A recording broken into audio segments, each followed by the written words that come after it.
So one of the core values of my life is I always want to be honest and truthful with myself and listen to myself when I get that uneasy, queasy feeling in my gut. And I am still mad at myself that I ignored that uneasy feeling and I fell for all of the lies about technology that I kept hearing and that people kept trying to scare me with. Like, I still can't believe I went along with it, even though I could see with my eyes like the problems it was causing. And it was definitely detrimental to one of my kids, to their education and their brain and personal development. Like, the two lies that I remember that stick out in my head was, one, if your kids don't learn how to use computers and technology, they're going to be so far behind with all of the different software and the programs and coding. Like, they're going to be stupid and they're not going to be able to get a job. I mean, we have AI now. The other one I remember was that you gotta let your kids play video games so that they can learn how to have that incredible hand-eye coordination and become proficient with the joystick, because that's going to be the future of jobs. Like, if they want to become a pilot, all plane controls are going to look like gaming controllers. Or if they want to become a surgeon, because all surgery is going to be done with robotic arms that are controlled by like a joystick.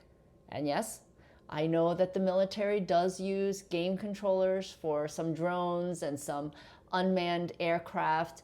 And yes, I do know that there is surgery that can be done robotically. But personally, these things have not impacted my life enough that it was worth listening to all the nonsense that I did. I'm 53 now, and I have lived through a lot of technology change. And now I am learning and loving AI. But what I have realized is that all of this technology, all these machines, what they are trying to do is replicate the human brain. Because right here, this here is the ultimate machine. And so your best bet is to strengthen and to build your child's brain during their most vital growing years, so that their brains can command the technology, so that their brains can adapt and change and learn the tech as the tech and the world just keeps changing anyway.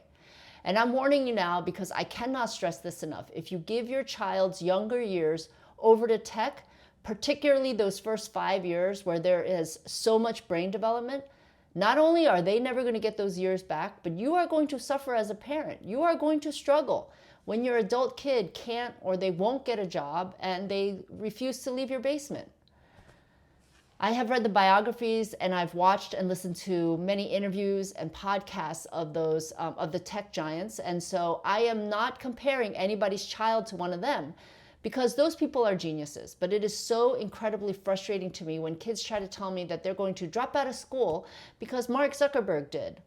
Like, do you know how many times I have heard that? And that's one of the reasons why I did all the research I did on these people, so that I could argue with these kids. But what you have to realize is that these tech giants, they were not raised on, nor were they taught by technology.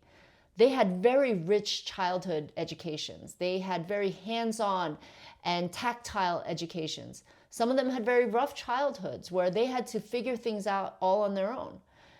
But their brains were developing. Their brains were being used. Their brains were curious. And it is that intelligence and that curiosity that led them to create and command all the technology that we are using.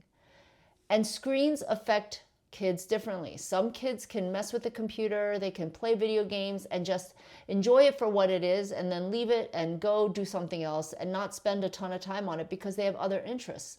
But other kids, they get so sucked into it that they can't let it go, that they become obsessed with it, that they love it. And it is to the detriment of all the other areas of development, just like an addiction. I've shared before how one of my kids did have what I would consider a gaming addiction, and it was a struggle for 10 years.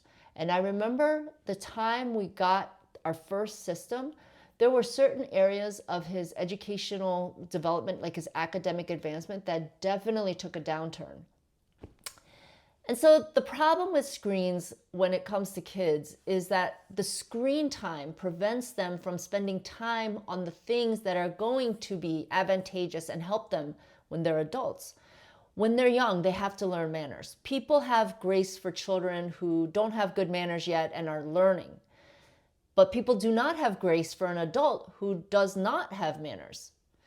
People have grace for a child who is learning how to have a conversation. People do not have grace for an adult who does not know how to have a conversation. And these kinds of things, they are hard to teach an adult because they have to care. Like if they don't care, they're not going to learn them.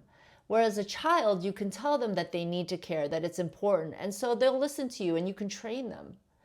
Now, I did homeschool my kids, and so thankfully I had a lot more control over things like screens than most do, especially when my kids were small. But if I had a little kid now, I would just ban all of it. I know I'd be probably doing it out of past frustrations, and so you are going to have to figure out how much you want to expose your kids to screens. But I'm also going to tell you that it is not necessary for their academic development in the younger years. In my opinion, looking back, they don't need computers at all until they start high school. Although I would teach them typing skills when they're in 5th, 6th grade. And if you're concerned about programs such as Excel, when my boys went to college, they were both accounting majors, they've graduated. And so in college they had to take Excel, an Excel class, and they were completely fine. They picked it up fine because their brains are still very capable. But if you do want them to learn, if you want to implement certain programs like that, then I think starting around 10th, 11th grade is great because their minds are still very plastic, very moldable, but they should be so strong at that point in reading, writing, and arithmetic. Now, if your kids are really tech advanced and they just love that stuff, and I'm talking about computer building and programming and things like that, you are going to have to figure out how that is done in a creating type of way and not in a consumerist, consuming way. Because just always keep in mind, these tech companies, your child already has what it is that they are trying to compete with. They are trying to compete with the human brain. And so help your child develop it during their early years, and you as a parent do everything you can to protect it.